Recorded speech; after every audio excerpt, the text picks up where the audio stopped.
Assalamualaikum warahmatullahi wabarakatuh. Selamat datang kembali di podcast KPU Kota Balikpapan, tempat obrolan santai dan menarik seputar kepemiluan.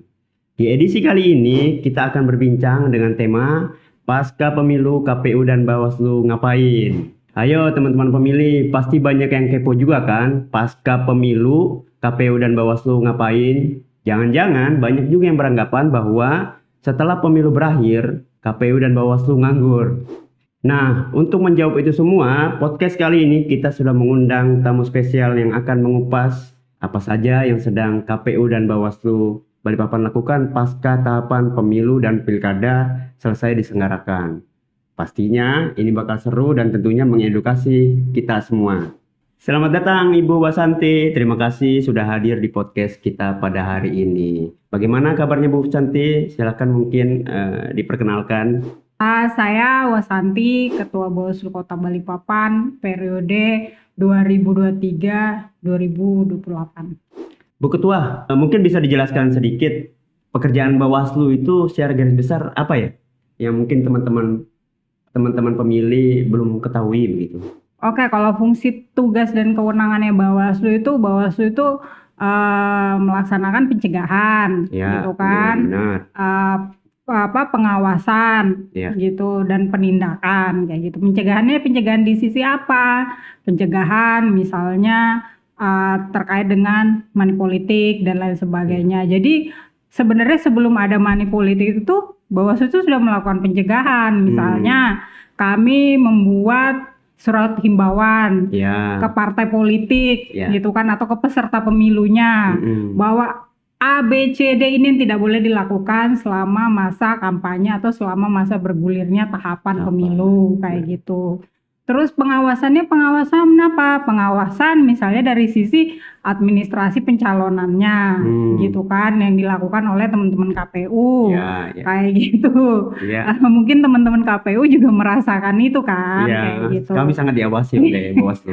Nah, terus habis kayak gitu penindakannya apa? Penindakannya ini misalnya ada laporan dugaan pidana pemilu, Ya. netralitas ASN, kayak seperti itulah. Ya. Yang tugas garis besar yang menjadi tusinya dari Bawaslu Baik. itu sendiri. Jadi sebenarnya kalau KPU dan Bawaslu itu kan KPU itu tugasnya itu kan menyelenggarakan Ya, penyelenggaraan pemilu. teknisnya. Ya, kalau Bawaslu itu tugasnya adalah mengawasi dari penyelenggaraan yang KPU. Dari seluruh tahapan, dari verifikasi bahkan kan, verifikasi partai politik sampai pungut hitung, kayak gitu. Bahkan kalau misalnya ada bersengketa di MK, gitu kan, PHPU di MK, ya Bawaslu juga memberikan keterangan di situ gitu. Ya, itu kan pemilu dan pilkada ya. Makanya kan hari ini sesuai dengan tema kita udah mau masuk ini di tema kita. Tema kita ini kan pasca pemilu KPU dan Bawaslu itu ngapain? Tadi yang disampaikan oleh Bu Ketua itu kan terkait soal apa yang kita lakukan di tahapan pemilu dan pilkada. Nah, hari ini teman-teman itu mulai banyak nih yang bertanya. Kami juga dari KPU itu terus terang juga dapat banyak pertanyaan terkait soal itu. Bu Ketua, misalnya apa KPU itu nganggur nggak sih? Soalnya kan udah nggak ada tahapan. Nah, Bawaslu sering nggak dapat pertanyaan-pertanyaan semacam itu? Kalau di masa non tahapan ini kita ini kan mengalami efisiensi ya, gitu kan, efisiensi KPU Bawaslu gue pikir dan seluruh stakeholder lah ya, baik itu pemerintah kota maupun nasional mengalami hal yang sama gitu kan, efisiensi anggaran, sehingga anggaran untuk melakukan sosialisasi pengawasan gitu kan, itu ditiadakan gitu. Jadi murni memang hanya untuk operasional gitu, sehingga kami di Bawaslu Kota Balikpapan itu melakukan sedikit semacam kayak elaborasi gitu kan, terkait dengan kegiatan-kegiatan apa yang harus kita lakukan. Salah satunya itu kita punya nama kegiatan itu adalah pentas. Pentas itu apa itu, Bu Ketua? Pentas itu peningkatan kapasitas. Untuk rekan-rekan sekretariat. Oh, di internal ya? Di internal. Jadi ini memang benar-benar kegiatan internal kita yang kita gagas karena ini hasil evaluasi dari pasca pemilu pilkada. Ya, pemilu dan pilkada. Memang kan undang-undangnya belum berubah, tapi kan Perbawaslu dan PKPU-nya itu kan berganti Iya. gitu kan. Sudah ada beberapa ya. Iya, ada aturan-aturan beberapa. keluar. Nah, sehingga untuk biar bisa menghadapi tahapan berikutnya yang di tahun 2029 mendatang gitu kan, kita sudah menyiapkan nih sumber daya kita gitu. Jadi nanti mungkin kekurangan masih ada, tapi tidak setimpang kemarin gitu. Kayak gitu. Jadi pentas ini atau peningkatan kapasitas ini adalah diskusi yang kita lakukan setiap seminggu sekali, itu di hari Jumat weekend gitu kan. Yang mana itu mengundang narasumber-narasumber dari luar. Jadi narasumbernya itu beragam, Mas Adi gitu. Kami pernah mengundang DKPP RI, komisionernya gitu kan. Terus habis kayak gitu ada juga dari teman-teman NGO, CSO yang memang concern di kepemiluan kayak gitu. Demokrasi ya, penguatan demokrasi. Terus habis dari Ombudsman RI juga gitu kan, kami jadikan narsum salah satunya. Terus mantan ketua Bawaslu RI juga. Mantan ketua Bawaslu siapa? Saya lupa, sebelum Pak Bagja ya? Iya, itu pernah kami jadikan narsum di internal kita juga gitu. Karena memang nggak ada anggaran gitu kan. Jadi inovasinya dilakukan di se-efektif mungkin melakukan inovasi di tingkat internal. Tapi kan kita tidak bisa juga bilang kalau nggak ada anggaran terus kita nggak bisa ngapa-ngapain, enggak juga dong kan. Kita tetap punya tugas kita tetap punya tugas fungsi kewajiban yang mana sesuai dengan diamanatkan oleh undang-undang kan kayak gitu. Ya itu Pak Adi, itu yang pertama, itu untuk internal. Untuk eksternal ada juga ya? Eksternal juga ada, itu untuk internal yang kita datangkan narsum dari luar. Nah, untuk internal sesama staff itu juga ada, itu di setiap hari Senin. Secara offline, kalau tadi Zoom ya, online karena enggak mungkin kan kita ngundang, karena Bawaslu ngundang pemateri dari luar kan, toko-toko malahan ya. Nah, kalau yang Zoom ini jadi masing-masing divisi gitu kan, misalnya PP penanganan pelanggaran. Itu mereka berkelompok untuk memaparkan temanya hari ini terkait apa, begitu juga dengan SDM, begitu juga dengan P2H yang lain-lain, dan itu bergantian simultan setiap minggunya. Jadi kembali lagi kami mempersiapkan kan gini, sebelum kalau kita berbicara sebelum ngomong pengawasan partisipatif gitu kan, kita harus nyiapin dulu nih sumber dayanya kan kayak gitu. Jangan sampai nanti tahapan sudah bergulir, SDM kita nggak siap gitu kan. Itu kan akan jadi masalah juga. Jadi malah merepotkan itu. Jadi apalagi kan kita kan ada ketambahan beberapa ASN. Kayak gitu. Kami juga dapat tambahan ASN tuh.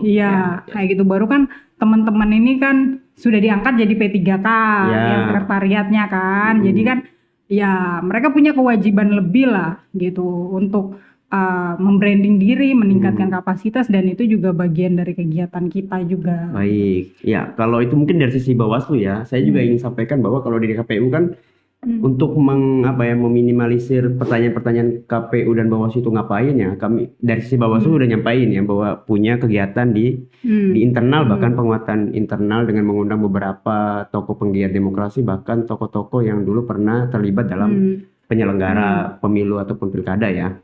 Nah, kalau dari sisi KPU, kalau kita itu kami juga punya program. Ada 3 program prioritas dari KPRI yang kemudian kita jalankan di fase non tahapan ini. Misalnya pertama, kalau KPU itu kita pemutahiran data pemilih berkelanjutan, PDPB kan. Kemarin kan kita baru laksanakan tuh. Yang kedua itu pendidikan pemilih berkelanjutan, Bu Ketua. Itu kita sosialisasi di semua instrumen ya di luar ya. Dan yang ketiga itu ada penguatan data yang terintegrasi.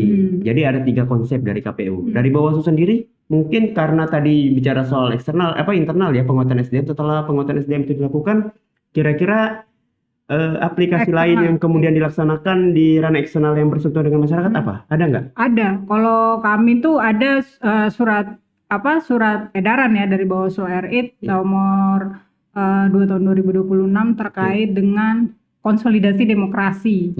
Jadi konsolidasi demokrasi ini adalah kami Bawaslu itu disuruh untuk turun, baik itu ke grassroots, ke masyarakat, tokoh agama, stakeholder, ke KPU juga gitu kan, untuk melakukan, kalau dengan masyarakat tentu kita melakukan penguatan demokrasi di situ, Penguatan konsolidasi. demokrasi. Iya, penguatan demokrasi, karena sekali lagi kami tegaskan bahwa event 5 tahunan ini nggak bisa bergulir hanya 5 tahunan aja kan Ya, gitu. perlu persiapan Perlu juga. persiapan, bukan cuma sumber daya manusia Bawaslu ya, tapi masyarakatnya juga, karena mereka adalah yang jadi nanti konstituen gitu. Iya, Mereka iya. adalah pemilih gitu. Nah, kami konsolidasi di masyarakat gunanya untuk apa? Untuk memberitahukan kepada masyarakat bahwa ini loh hal yang tidak boleh dilakukan selama kita pemilu gitu. Ini yang tidak diboleh. Ya, untuk meminimalisir Politik uang, beberapa pelanggaran-pelanggaran pemilu lah ya. Pelanggaran-pelanggaran pemilu. Nah, itu sudah kami lakukan ke tokoh-tokoh agama juga. Oh, gitu. ada semacam apa namanya itu, mendatangi mereka-mereka ya. Iya, Tokoh-tokoh. segmentasinya ada. Iya. Misalnya kami tuh sudah ke gereja paroki Ke gereja. yang di Sepinggan, Iya. yang kayak gitu, bertemu dengan romonya, dengan teman-teman Hindu, dengan teman-teman Muslim. Oke, itu Kayak dalam gitu. konteks ini ya, Konsolidasi demokrasi Iya, di dalam tingkat konteks kelompok agamawan ya. Iya, demokrasi, karena gini, Pak Adi, yang kita sampaikan adalah kalau pemuka agama ini kan dia punya umat ya, Iya. punya pengikut Iya. kan. Mereka didengar. Didengar kayak Iya. gitu. Jadi kalau misalnya entah itu di dalam khotbahnya mereka gitu kan, atau di dalam apa namanya mereka bikin kegiatan sesuatu, kita bisa dilibatkan di situ gitu, melakukan penguatan demokrasi tadi gitu kan. Iya. Ke pengikutnya mereka, ke umatnya mereka gitu. Iya. Kayak gitu. Oke. Jadi itu secara eksternal. Kalau kayak ke kejaksaan, kayak misalnya ke stakeholder itu kan aku pikir ya itu memang harus dilakukan kan. Iya. Gitu. Dalam rangka koordinasi lah itu ya. Kayak gitu. Iya. Itu sebenarnya sama dengan KPU ya. Kalau KPU itu kan kita punya pendidikan pemilih berkelanjutan. Jadi kalau kami juga melakukan, misalnya termasuk saya ya, karena itu divisi saya partisipasi masyarakat ya, bahwa kita itu melakukan sosialisasi ke sekolah misalnya kan, ke pendidikan ke pemilih pemula, ke sekolah, ke SMA, ke SMP bahkan, dan juga kampus. Itu kita sosialisasi soal bagaimana menjadi pemilih yang cerdas. Kita juga datangi kelompok-kelompok lain, misalnya kelompok perempuan, terus disabilitas, marginal, dan secara umum ya masyarakat umum ya, itu kita sampaikan. Nah, di sisi yang lain kayaknya juga Bawaslu juga ikut mendampingi ya. Maksudnya kalau dalam konteks itu Bawaslu juga punya program yang sama.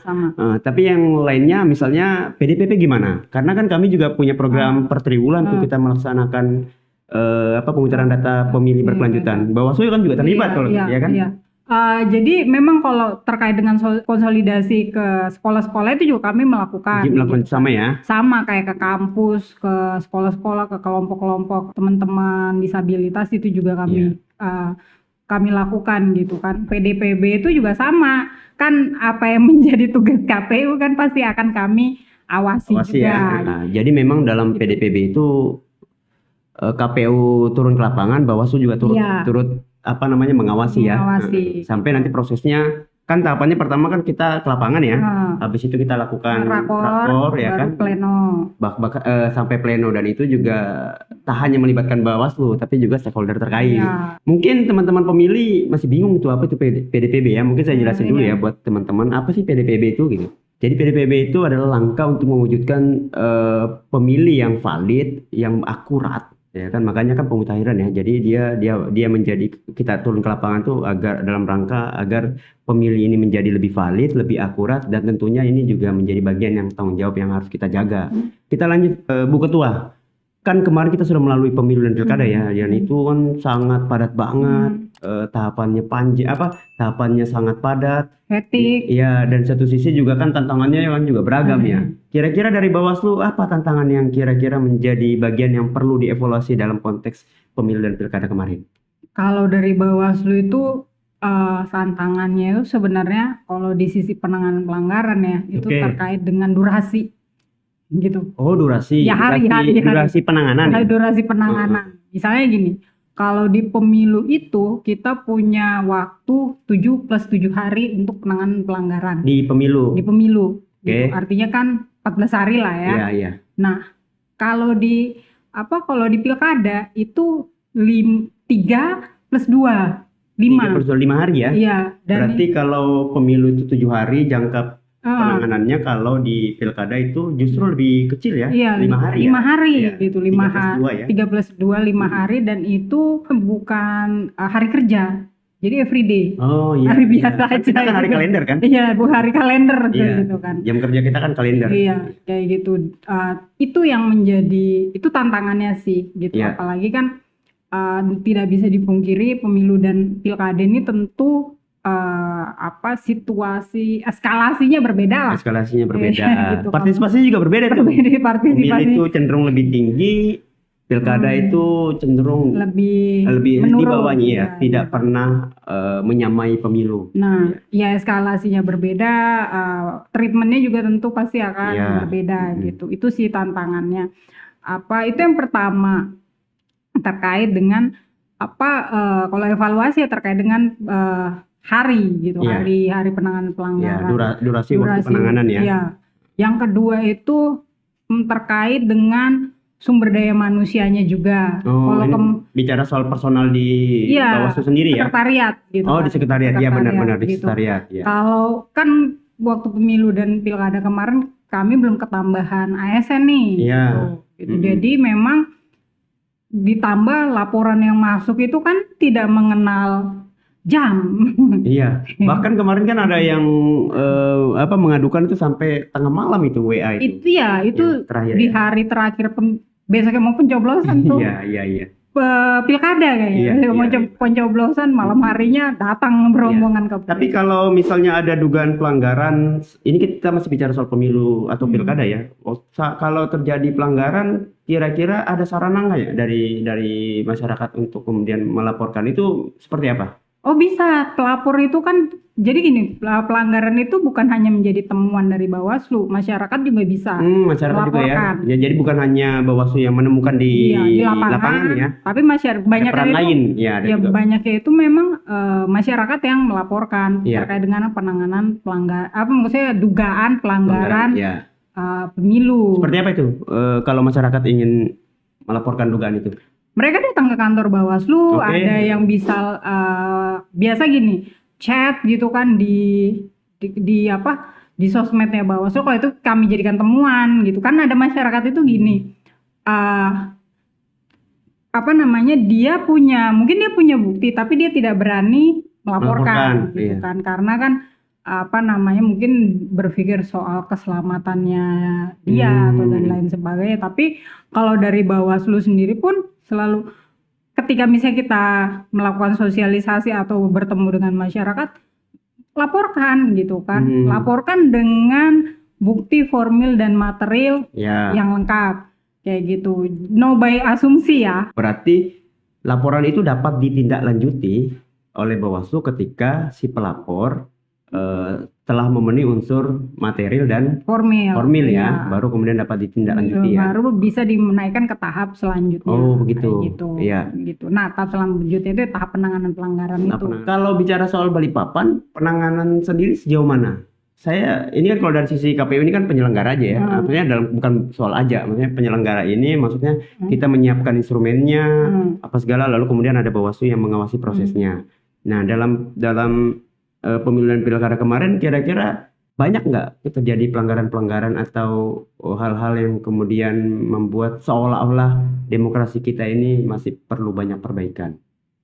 Kalau terkait dengan laporan, pemilu itu lebih kecil daripada pilkada. Gitu. Laporan pemilu lebih kecil ya? Iya, ini ya laporannya yang masuk ya? Ke Bawaslu Kota Balikpapan yang sampai kita. Kan gini, ada orang ngelapor, habis ngelapor hilang. Itu kan nggak bisa diregister. Iya. Gitu kan. Ada yang dia memang yang tadi saya bilang, dia memenuhi unsur formil dan material sehingga bisa kita bahas di, kami tuh kalau pembahasan pidana pemilu itu ada 3 lembaga kan. Bawaslu, Kejaksaan, dan Kepolisian. Jadi 3 lembaga inilah yang bergabung menjadi Gakumdu ya. Kayak gitu. Nah, jadi memang kalau dibilang dengan gini ya, kita berbandingkannya dengan jumlah kampanye ya. Iya. Biar apple to apple nih gitu kan. Kampanye pemilu itu berapa persentasinya? Ya, kalau di pilkada itu kampanye itu sekitar keseluruhan ya, itu 560 sekian. Gitu kan. Tapi pelanggaran laporan yang masuk itu tidak nyampe 20. Oh, yang kemudian di follow up, yang bisa yang kita bisa ditindaklanjuti. tindak-lanjuti kayak gitu kan, Itu yang malah bisa yang masuk ke tahapan ininya, ke iya. tahapan selanjutnya gitu kan, tahapan pembahasan. Itu di pemilu ya? Itu di pilkada. Oh, di pilkada, sorry. Kalau di pemilu Kalau di pemilu itu bahkan lebih kecil kan? lebih kecil gitu kan, apa laporan yang masuk itu sekitar 3 kah berapa gitu. Oh, nggak banyak ya? Nggak banyak kayak gitu. Nah, makanya tidak apple to apple juga kan kalau berbicara sekian banyak kampanye dengan laporan juga kan berbeda. Iya, berbeda, Karakternya kayak sangat berbeda lah ya. karakternya Pemilu juga dan berbeda pilkada. gitu. Nah, sama ini juga Mas Adi, kami itu kan jadi gini, kami tuh ingin merubah apa mindset lah ya, mindset bahwa Bawaslu itu ketika misalnya dianggap bekerja ketika laporan yang masuk banyak. Gitu. Nah, hari ini kita ingin merubah itu gitu. Bawaslu itu ketika bisa dianggap bekerja ketika laporan itu misalnya sedikit. Kenapa kita bilang seperti itu? Karena kami itu melakukan sosialisasi itu yang kami punya datanya. Jadi Bawaslu provinsi itu bikin yang namanya data center. Data center itu jadi semua jenis kegiatan sosialisasi itu kita input ke situ melalui namanya tapling. Nah, itu bisa kita lihat range peserta yang kita sentuh itu berapa gitu kan. Kayak gitu misalnya kayak Bawaslu Balikpapan ada sekitar 11.000 atau sekian ribu gitu kan yang kita sentuh dengan jumlah pelanggaran yang penanganan pelanggaran yang kita lakukan. Jadi apple to apple gitu. Ya, jadi sebenarnya ini mengkomparasikan ya bahwa menurut Bawaslu itu ketika pelanggarannya kecil berarti ini seimbang dengan sosialisasi yang kita lakukan. Efektif. Jadi efektif bahwa banyaknya sosialisasi itu ternyata menghasilkan pelanggaran-pelanggaran yang makin mengecil. Kira-kira begitu ya. Artinya kan kesadaran masyarakat juga itu tumbuh ya. Tumbuh kan kayak gitu. Maksudnya ya mungkin ini tidak bisa menjadi instrumen instrumen yang bisa kita lihat secara 100% masif gitu bukan kan. Patokan tunggal lah ya. Patokan tunggal, tapi kan kita bisa klaim gitu kan bahwa banyak sosialisasi yang kita lakukan, banyak masyarakat yang kita jangkau. Jadi kita hari itu lebih menguatkan pencegahan sebelum penindakan gitu kan. Makanya KPU mungkin bosan dengan surat himbauan. Banyak banget surat cintanya dari Bawaslu Pak waktu pemilu dan pilkada. Iya, karena gini Pak Adi, kalau sudah masuk sampai ke ranah penindakan gitu kan, itu pasti kan instrumennya akan lebih panjang. Kenapa kami tuh dari Bawaslu mending ngasih tahu dulu lah ya dengan surat pemberitahuan atau apa. Bahkan kan ketika misalnya sidang di MK pun yang ditanyakan itu, Bawaslu sudah lakukan himbauan enggak? Apa yang dilakukan? Kan kayak gitu. Makanya kami selalu lakukan himbauan. Siap. Kayak gitu. Kan tadi kita bicara soal metode, terus bagaimana kemudian masyarakat dapat melapor, menindaklanjuti dugaan-dugaan pelanggaran dari instrumen saat pemilihan pilkada ya. Nah, saya mau tanya ini, pelanggaran-pelanggaran apa yang menjadi tantangan dalam saat terjadi pemilu dan pilkada? Yang biasa, maksudnya yang masih hari ini kupikir menjadi PR bersama kita itu adalah soal money politik. Gitu kan. Yang kedua adalah netralitas ASN, yaitu ujaran kebencian, hoax kayak gitu. Nah, di Bawaslu Balikpapan sendiri terkait dengan misalnya potensi ujaran kebencian atau hoax itu kan tentu dibuktikan misalnya video yang beredar. Nah, itu kami juga memverifikasi sampai uji forensik. Benar, karena kan ini dunia digital ini kan banyak yang kemudian teknologi udah canggih, banyak yang bisa dimanipulasi manipulasi. Jadi ya seperti itu. Kami maksudnya itu adalah dinamika yang dihadapi ketika tahapan pemilu maupun pilkada. Ya, itu tantangannya ya pada saat pemilu dan pilkada. Sejauh ini setelah kita melaksanakan pemilu dan pilkada, kan kita juga harus melihat ya, apakah perkembangan demokrasi kita ini makin maju atau seperti apa. Kalau dari sisi saya ingin sampaikan bahwa kalau dari sisi KPU terkait soal partisipasi, justru menurut saya demokrasi kita itu udah mulai berkembang ya dari sisi partisipasi atau kuantitasnya ya. Karena bahkan kalau dibandingkan dengan Amerika saja, partisipasi pemilu kita itu jauh lebih tinggi loh. Kan misalnya 2024 kemarin pemilu kita itu 82%. Pemilu 2019 itu 81%. Kita itu rendah di 2014 itu. 2014 itu 69%. Nah, kalau Amerika itu kan paling tinggi mereka itu 60% di zamannya Joe Biden melawan Trump itu. Sisanya itu kan masih di angka 60, 50 sekian persen. Artinya kalau bicara soal partisipasi pemilih, keterlibatan masyarakat itu cukup tinggi kalau bicara pemilu. Nah, kalau dari sisi Bawaslu sendiri sebagai pengawasan, apakah kemudian nilai partisipasi itu seimbang dengan nilai kualitas dari demokrasi itu? Kalau kami melihatnya kan kualitas demokrasi itu, kalau kami mengukurnya dari laporan yang masuk dari penindakan yang masuk gitu kan. Di pemilu dan pilkada ini kami pikir kembali lagi dengan masyarakat yang kami sentuh melalui program-program kita sosialisasi, dengan penanganan pelanggaran yang kita tangani gitu kan, itu sangat jauh gitu. Artinya memang kalau berbicara sangat jauhnya itu maksudnya penanganan pelanggaran kita tangani ini sedikit lebih kecil dibanding dengan masyarakat yang kami sentuh, kayak gitu.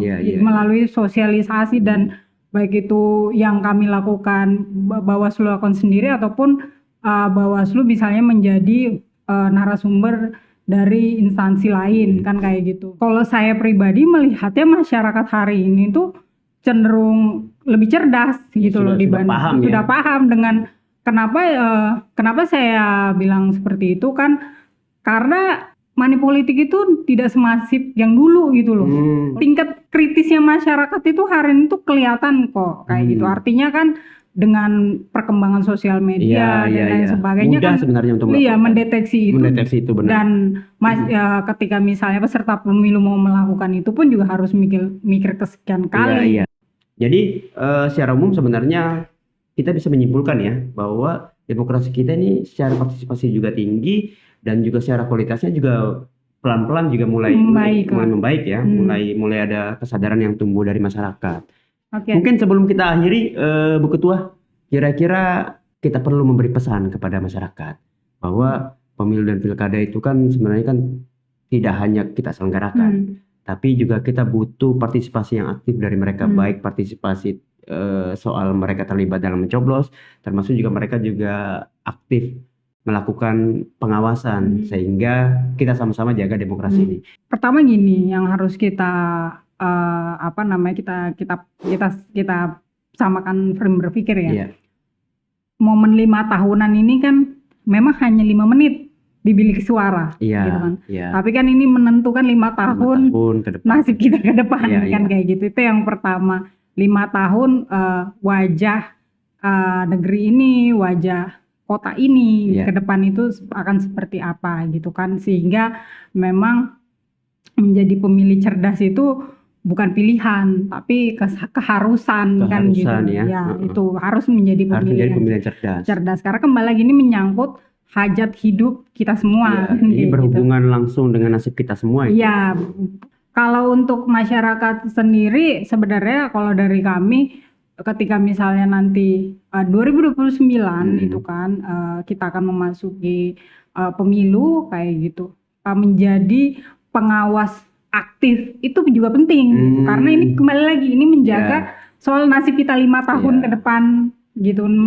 nasib kita semua 5 tahun ke depan akan seperti apa gitu, sehingga karena Bawaslu itu gini, kita itu keterbatasan sumber daya manusia itu pasti gitu kan. Kami di Panwascam itu cuma 3 orang, PKD itu pengawas kelurahan desa itu cuma 1 orang gitu kan, sehingga memang instrumennya di Bawaslu itu nggak banyak ya. Nggak banyak, beda sama KPU kan. Beda sama KPU. Iya, kalau kami kan cuma sekian. Nah, itu tidak mungkin kami bisa mengawasi semuanya. Tanpa keterlibatan dari masyarakat kayak gitu dan semua pihak yang terlibat kan kayak gitu. Jadi menurut kami kenapa adanya konsolidasi demokrasi itu ya karena Bawaslu sadar dalam melakukan kerja-kerja Bawaslu dalam melakukan pengawasan kayak gitu kan, itu Bawaslu nggak bisa kerja sendiri, perlu keterlibatan semua pihak untuk memuluskan gitu kan jalannya demokrasi ini, untuk menciptakan iklim demokrasi yang sehat, khususnya di Kota Balikpapan. Ya, dan upaya-upaya itu menurut saya dari berangkat data yang kita peroleh itu kan sudah mulai menuju ke sana. Demokrasi kita ini secara kuantitasnya ini udah mulai secara kuantitasnya udah mulai membaik karena partisipasinya cukup tinggi, dan sisi kualitasnya juga hari ini juga pelan-pelan udah kelihatan nih, tidak terlalu banyak laporan-laporan yang masuk di Bawaslu ya, bahkan sampai ke tingkat MK ya kan. Ya, terima kasih Bu Santi selaku Ketua Bawaslu Kota Balikpapan. Hari ini kita bisa dapat banyak pengetahuan menurut saya dari apa yang kita ceritakan dalam podcast KPU Kota Balikpapan. Mudah-mudahan apa yang disampaikan oleh Ketua Bawaslu terkait soal kerja-kerja Bawaslu dan KPU juga tentunya setelah pemilihan pilkada berakhir itu tidak lagi menjadi stigma bahwa KPU dan Bawaslu itu sudah selesai bekerja pada saat pemilu dan pilkada itu selesai diselenggarakan. Terima kasih atas kehadirannya Bu Santi, Ketua Bawaslu Balikpapan. Nanti kita bertemu lagi di edisi selanjutnya. Salam buat teman-teman Bawaslu yang lain dan saya ucapkan juga terima kasih untuk teman-teman pemilih. Mudah-mudahan ini bermanfaat untuk kita semua. Kita jumpa lagi di podcast episode mendatang. Terima kasih.